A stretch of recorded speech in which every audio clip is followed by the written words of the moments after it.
മനമേ ചഞ്ചലമെന്തിനായി കരുതാൻ വല്ലഭനില്ലയോ ജയവീരനായി.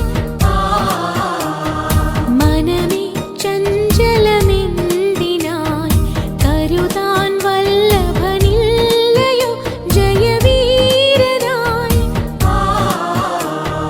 മനമേ ചഞ്ചലമെന്തിനായി. ഒരു പുതിയ പ്രഭാതം കൂടെ ദൈവം നമുക്ക് സമ്മാനിച്ചിരിക്കുന്നുവല്ലോ. ഈ പ്രഭാതത്തിൽ ഉണരുവാനും ദൈവസന്നിധിയിലേക്ക് അടുത്തു വന്ന് ദൈവം ചെയ്ത ഉപകാരങ്ങൾക്ക് നന്ദി പറയുവാനും ദൈവം നമ്മെ സഹായിച്ചതിനായി ദൈവത്തിന് നന്ദിയോടെ സ്തോത്രം ചെയ്യുന്നു. ഈ പ്രഭാതത്തിൽ ദൈവം എല്ലാവരെയും അനുഗ്രഹിക്കട്ടെ എന്ന് പ്രാർത്ഥിക്കുന്നു. കഴിഞ്ഞ ചില ആഴ്ചകളിൽ ഞാൻ യാത്രയിലായിരുന്നതിനാൽ ഈ പ്രഭാത സന്ദേശങ്ങൾ പ്രക്ഷേപണം ചെയ്യുവാൻ സാധിച്ചില്ല. എന്നാൽ വീണ്ടും അതിന് ദൈവം ഇടയാക്കിയതോർത്ത് ദൈവത്തിന് നന്ദി പറയുന്നു. ഇന്ന് രാവിലെയുള്ള നമ്മുടെ ധ്യാനത്തിനായി 57-ാം സങ്കീർത്തനത്തിൽ നിന്ന് ചില വാക്യങ്ങൾ വായിക്കുവാൻ ആഗ്രഹിക്കുന്നു.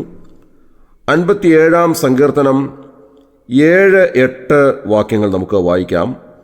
എൻ്റെ മനസ്സ് ഉറച്ചിരിക്കുന്നു, ദൈവമേ എൻ്റെ മനസ്സ് ഉറച്ചിരിക്കുന്നു. ഞാൻ പാടും, ഞാൻ കീർത്തനം ചെയ്യും. എൻ മനമേ ഉണരുക, വീണയും കിന്നരവുമായുള്ളവേ ഉണരുവിൻ, ഞാൻ അധികാലത്തെ ഉണരും. ഈ വാക്യം ആരംഭിക്കുന്നത് തന്നെ എൻ്റെ മനസ്സ് ഉറച്ചിരിക്കുന്നു എന്നുള്ള പ്രസ്താവനയോടുകൂടെയാണ്. മനസ്സ് ഉറച്ചിരിക്കുക എന്ന് പറഞ്ഞാൽ അത് ഏറ്റവും അനുഗ്രഹകരമായ ഒരു അനുഭവമാണ്. എന്നാൽ അതിൻ്റെ മുൻപുള്ള വാക്യത്തിൽ സങ്കീർത്തനക്കാരൻ പറയുന്നത് എൻ്റെ മനസ്സ് ഇടിഞ്ഞിരിക്കുന്നു എന്നാണ്. കാരണം എന്താണ്? തൻ്റെ ചുറ്റുമുള്ളവർ തനിക്ക് വിരോധമായി തിരിഞ്ഞപ്പോൾ തൻ്റെ മനസ്സ് ഇടിഞ്ഞുപോയി. എന്നാൽ താൻ ദൈവത്തിലേക്ക് തിരിയുമ്പോൾ തൻ്റെ മനസ്സ് ഉറച്ചിരിക്കുന്നു എന്ന് പ്രഖ്യാപിക്കുകയാണ്. ശരീരം എത്രമാത്രം ആരോഗ്യമുള്ളതാണെങ്കിലും മനസ്സ് ആരോഗ്യമുള്ളതല്ല എങ്കിൽ ആ ശരീരത്തിൻ്റെ ആരോഗ്യം നിലനിൽക്കുകയില്ല എന്ന് കാണുവാൻ കഴിയും. വ്യായാമത്തെപ്പറ്റി പഠിപ്പിക്കുന്നവർ പ്രധാനമായും ഊന്നിപ്പറയുന്ന ഒരു കാര്യമുണ്ട്, A sound mind in A sound body എന്നാണ്. അതായത് നല്ല ആരോഗ്യമുള്ള ശരീരത്തിൽ നല്ല ആരോഗ്യമുള്ള മനസ്സ് എപ്പോഴും ഉണ്ടാകും എന്നവർ പഠിപ്പിക്കുന്നു. എന്നാൽ ഞാൻ പറയുന്നത് നല്ല ആരോഗ്യമുള്ള മനസ്സുള്ള ഒരാളിനും മാത്രമേ ശരീരത്തിൻ്റെ ആരോഗ്യത്തെ വളർത്തിക്കൊണ്ടുവരുവാൻ സാധിക്കുകയുള്ളൂ എന്നുള്ളത് തന്നെയാണ്. നമ്മുടെ മനസ്സ് തകർന്നു പോയാൽ ഒരു കാരണവശാലും നമ്മുടെ ശരീരം ആരോഗ്യത്തോടെ ഇരിക്കുന്നില്ല എന്ന് നാം മനസ്സിലാക്കേണ്ടതായിട്ടുണ്ട്. ഇത് വളരെ പെട്ടെന്ന് നമുക്ക് മനസ്സിലാക്കാൻ സാധിക്കുന്നതായ ഒരു കാര്യമാണ്. നമുക്കറിയാം, പ്രിയമുള്ളവരുടെ വേർപാട് നിമിത്തം ദുഃഖത്തിലായിരിക്കുന്നവരുടെ സ്ഥിതി, മക്കളുടെ മരണത്തെയോ അല്ലെങ്കിൽ ഭാര്യയുടെയോ ഭർത്താവിൻ്റെയോ മാതാപിതാക്കളുടെയോ ഒക്കെ മരണം നിമിത്തം മനസ്സ് തകർന്നു പോയ ആളുകളെ ശ്രദ്ധിക്കുക. അവരുടെ ശരീരം വളരെ പെട്ടെന്ന് ക്ഷീണിക്കുന്നു. അവരുടെ മനസ്സിൻ്റെ തകർച്ചയാണ് വാസ്തവത്തിൽ അവരുടെ ശരീരത്തിൽ പ്രതിഫലിക്കുന്നത്. അതുകൊണ്ട് മനസ്സ് എപ്പോഴും ഉറച്ചിരിക്കുന്ന ഒരു വ്യക്തിക്ക് മാത്രമേ ശരീരത്തിൻ്റെ ആരോഗ്യത്തെ നിയന്ത്രിക്കുവാനോ വളർത്തിക്കൊണ്ടുവരുവാനോ സാധിക്കുകയുള്ളൂ. മനസ്സാണ് ആദ്യം ഉറച്ചതാകേണ്ടുന്നത്. മനസ്സിനെ ഒന്ന് സ്വസ്ഥമാക്കുക, ഉറപ്പിക്കുക എന്ന് പറയുന്നത് നിസ്സാരമായ ഒരു കാര്യമല്ല. ഇന്ന് എവിടെ നോക്കിയാലും ധാരാളം മോട്ടിവേഷണൽ ക്ലാസ്സുകളുണ്ട്. ആളുകളെ ധൈര്യപ്പെടുത്തുന്ന ക്ലാസ്സുകളാണ്. അവരുടെ ഭാവിയിലേക്ക് അവരെ പല കാര്യങ്ങൾക്ക് സജ്ജരാക്കുന്ന ഒരുപാട് മനഃശാസ്ത്രപരമായ ക്ലാസ്സുകൾ പ്രത്യേകിച്ച് കുട്ടികളുടെ ഇടയിൽ ധാരാളമായി നൽകപ്പെടുന്നു. പക്ഷേ ഈ മോട്ടിവേഷണൽ ക്ലാസ്സുകൾ ലഭിക്കുന്നതിനനുസരണമായി ആത്മഹത്യകൾ പെരുകി വരുന്നു എന്നുള്ളതാണ് യാഥാർത്ഥ്യം. തകർന്നിരിക്കുന്ന മനസ്സുകളെ ഉറപ്പിക്കുവാൻ ഇങ്ങനെയുള്ള ക്ലാസ്സുകൾക്ക് സാധിക്കുന്നില്ല എന്നുള്ളതൊരു പരമാർത്ഥമാണ്. എന്നാൽ മനസ്സിനെ ഉറപ്പിക്കുവാൻ എന്താണ് വഴി? 34-ാം സങ്കീർത്തനം 18-ാം വാക്യത്തിൽ നാം വായിക്കുന്നത്, ഹൃദയം നുറുങ്ങിയവർക്ക് യഹോവ സമീപസ്ഥൻ, മനസ്സ് തകർന്നവരെ അവൻ രക്ഷിക്കുന്നു എന്നാണ്. നോക്കുക, ഹൃദയം നുറുങ്ങിയവരെയും മനസ്സ് തകർന്നവരെയും രക്ഷിക്കുന്ന വലിയവനായ ഒരു ദൈവമുണ്ട്. ആ ദൈവമാണ് നമ്മുടെ മനസ്സ് ഉറപ്പിക്കേണ്ടുന്നത്. ആ ദൈവത്തിങ്കിലേക്ക് നാം അടുത്തു വരുമ്പോഴാണ് നമ്മുടെ മനസ്സിന് ഉറപ്പ് ലഭിക്കുന്നത്. ഇടിഞ്ഞിരിക്കുന്ന മനസ്സിനെ ഉറപ്പിക്കുന്നവൻ വലിയവനായ ദൈവമാണ്. അല്ലാതെയുള്ള ക്ലാസുകൾ താൽക്കാലികമായി ഒരുപക്ഷെ നമ്മെ സന്തോഷിപ്പിച്ചിരിക്കാം.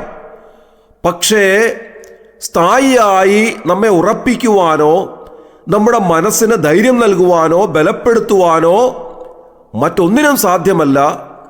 അത് വലിയവനായ ദൈവം നമുക്ക് നൽകുന്ന ഉറപ്പ് മാത്രമാണ് ആധാരമായിട്ടുള്ളത് എന്ന് ദൈവവചനം നമ്മെ അറിയിക്കുന്നു. നാം വായിച്ചതായ സങ്കീർത്തനത്തിൽ ആദ്യമായി സങ്കീർത്തനക്കാരൻ പറയുന്നത്, കർത്താവേ, എൻ്റെ മനസ്സ് ഇടിഞ്ഞിരിക്കുന്നു എന്നാണ്. കാരണം തൻ്റെ ചുറ്റുമുള്ള ശത്രുക്കളെ കണ്ടപ്പോൾ അവർ തനിക്ക് വിരോധമായി എല്ലാ കാര്യങ്ങളും ഒരുക്കി വന്നപ്പോൾ തൻ്റെ മനസ്സ് ഇടിഞ്ഞുപോയി എന്ന് ദാവീദ് രാജാവ് പറയുന്നുണ്ട്. എന്നാൽ താൻ വളരെ പെട്ടെന്ന് പറയുകയാണ്, കർത്താവേ, എൻ്റെ മനസ്സ് ഉറച്ചിരിക്കുന്നു, കാരണം അവിടുന്ന് എന്നോട് കൂടെയുണ്ട്. ഞാൻ അവിടുത്തെ സന്നിധിയിലേക്ക് അടുത്തു വരുന്നു. അവിടുന്ന് എൻ്റെ കൂടെ ഉള്ളത് കൊണ്ട് എൻ്റെ മനസ്സ് ഉറച്ചിരിക്കുന്നു. അങ്ങനെ ഉറച്ച മനസ്സിൻ്റെ ഉടമയായതുകൊണ്ട് താൻ പറയുകയാണ്, ഞാൻ അധികാലത്തെ ഉണരും, ഞാൻ പാടും, ഞാൻ കീർത്തനം ചെയ്യും. ഉറച്ച മനസ്സിൻ്റെ ഉടമകൾക്ക് മാത്രം ചെയ്യുവാൻ സാധിക്കുന്ന ഒരു കാര്യമാണ് ഈ അധികാലത്തെ ഉണർന്നെഴുന്നേറ്റ് ഉറക്കെ പാട്ടുപാടുക എന്നുള്ളത്. ഇത് പറയുമ്പോൾ എൻ്റെ മനസ്സ് പഴയ കാലത്തേക്ക് പോവുകയാണ്. കഴിഞ്ഞ തലമുറയിലെ പിതാക്കന്മാർ അതിരാവിലെ എഴുന്നേറ്റ് ഉറക്കെ പാട്ടുപാടുന്നവരായിരുന്നു. ഞാൻ എൻ്റെ പിതാവിനെ പറ്റി തന്നെ ഓർമ്മിക്കുന്നുണ്ട്. എൻ്റെ ഓർമ്മ വെച്ച സമയം മുതൽ ഞാനത് കണ്ടിട്ടുള്ളതായ കാര്യമാണ്. അതിരാവിലെ എഴുന്നേറ്റ് ഉറക്കെ പാട്ടുപാടുക. ആ പാട്ടാണ് ഞങ്ങളെ എല്ലാവരെയും ഉണർത്തിയിരുന്നത്. അന്ന് പ്രത്യേകിച്ച് അലാമൊന്നും വെക്കാനുള്ള സൗകര്യങ്ങളില്ല.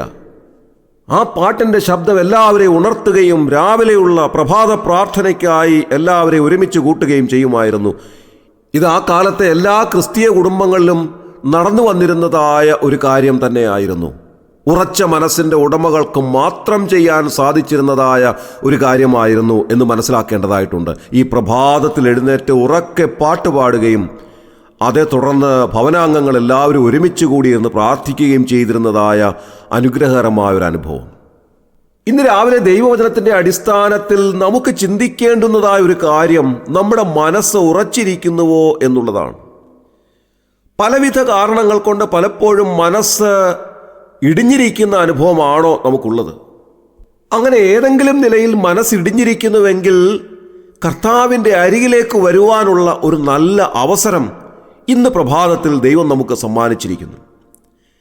നമ്മുടെ ഏത് പ്രയാസത്തെയും ദൈവകരങ്ങളിലേക്ക് കൊടുക്കുന്നുവെങ്കിൽ ദൈവം നമ്മെ സഹായിക്കുന്നവനാണ്. നിന്റെ കാൽ വഴുതുവാൻ അവൻ സമ്മതിക്കയില്ല എന്നെഴുതിയിരിക്കുന്നത് അതുകൊണ്ടാണ്. കർത്താവിൻ്റെ അരികിലേക്ക് വരുമ്പോൾ നമ്മുടെ ഇടിഞ്ഞിരിക്കുന്ന മനസ്സിനെ ഉറച്ചതാക്കുവാൻ കർത്താവിന് സാധിക്കും. ദൈവകരങ്ങളിലേക്ക് നാം നമ്മെ തന്നെ സമർപ്പിക്കുന്നുവെങ്കിൽ നമ്മുടെ ഏതൊരു ആവശ്യത്തെയും നമ്മുടെ ഏതൊരു പ്രശ്നത്തെയും ദൈവകരങ്ങളിലേക്ക് സമർപ്പിക്കുന്നുവെങ്കിൽ നമ്മുടെ തകർന്നിരിക്കുന്ന മനസ്സിനെ ഉറപ്പിച്ചെടുക്കുവാൻ, നമ്മുടെ നഷ്ടപ്പെട്ടു പോയ ആത്മധൈര്യത്തെ തിരികെ പ്രാപിക്കുവാൻ ദൈവം നമ്മെ സഹായിക്കുന്നു. ഇന്ന് രാവിലെ ആ കർത്താവിൻ്റെ അരികിലേക്ക് അടുത്തു വരാം. ഏതെങ്കിലുമൊക്കെ കാരണങ്ങളാൽ, ഒരുപക്ഷെ രോഗത്താലോ ക്ഷീണത്താലോ മറ്റേതെങ്കിലും ചിന്താകുലത്താലോ നമ്മുടെ മനസ്സിടിഞ്ഞിരിക്കുന്നുവെങ്കിൽ കർത്താവിൻ്റെ അരികിലേക്ക് വന്നാട്ടെ. കർത്താവ് നമ്മെ ധൈര്യപ്പെടുത്തുന്നവനാണ്. അതുകൊണ്ടാണ് നാം വായിക്കുന്നത്, അവൻ നിങ്ങൾക്കായി കരുതുന്നതാകയാൽ നിങ്ങളുടെ സകല ചിന്താകുലവും അവൻ്റെ മേലിട്ടുകൊള്ളുവിൻ എന്നുള്ളത്. ഏതെങ്കിലുമൊക്കെ നിലയിൽ നമ്മുടെ മനസ്സിടിഞ്ഞിരിക്കുന്നുവെങ്കിൽ ഇന്ന് രാവിലെ കർത്താവിൻ്റെ കരങ്ങളിലേക്ക് നമ്മുടെ പ്രയാസങ്ങളോ പ്രശ്നങ്ങളോ ഒക്കെ സമർപ്പിക്കാം. നമ്മെ തന്നെ സമർപ്പിക്കാം. ഇടിഞ്ഞിരിക്കുന്ന മനസ്സിനെ ഉറപ്പിക്കുന്ന ദൈവം ഇന്ന് രാവിലെ നമ്മുടെ ഹൃദയങ്ങളെ ഉറപ്പിക്കട്ടെ. നമ്മുടെ ചിന്താകുലങ്ങളെല്ലാം മാറ്റിയിട്ട് ഉറച്ച മനസ്സിൻ്റെ ഉടമകളാക്കി നമ്മെ മാറ്റുമ്പോൾ അധികാലത്തെ ഉണർന്നെഴുന്നേറ്റ് കർത്താവിൻ്റെ സന്നിധിയിലിരുന്ന് പാട്ടുപാടുവാൻ നമുക്ക് സാധിക്കും. അത് ജീവിതത്തിൻ്റെ ഏറ്റവും വലിയ അനുഗ്രഹവും നന്മയുമാണ്. ആ നിലയിൽ എല്ലാവരെയും കർത്താവ് സഹായിക്കട്ടെ.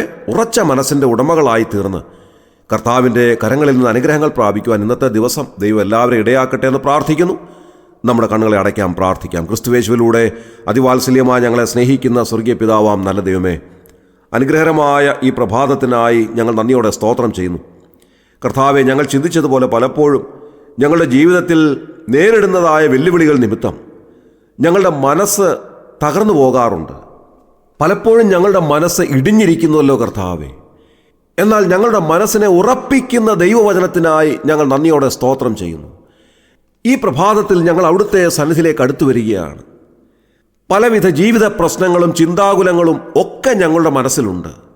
അങ്ങനെ പലവിധ കാരണങ്ങളാൽ ഇടിഞ്ഞിരിക്കുന്ന ഞങ്ങളുടെ മനസ്സിനെ ഇന്ന് രാവിലെ അവിടുന്ന് ഉറപ്പിച്ചു തരണമേ എന്ന് ഞങ്ങൾ പ്രാർത്ഥിക്കുന്നു.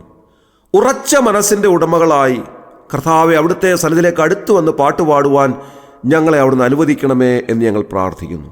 ഈ ശുശ്രൂഷയിൽ സംബന്ധിച്ച എല്ലാവരെയും അവിടുന്ന് അനുഗ്രഹിക്കണമേ. അവരുടെ ആവശ്യങ്ങളിൽ അവിടുന്ന് കൂടെ ഇരുന്നവരെ സഹായിച്ചാട്ടെ. അവരുടെ മനസ്സിനെ ഉറച്ചതാക്കി തന്ന് സഹായിക്കണമെന്ന് പ്രാർത്ഥിക്കുന്നു. ഞങ്ങളുടെ പ്രാർത്ഥന കേട്ടതിനായി സ്തോത്രം.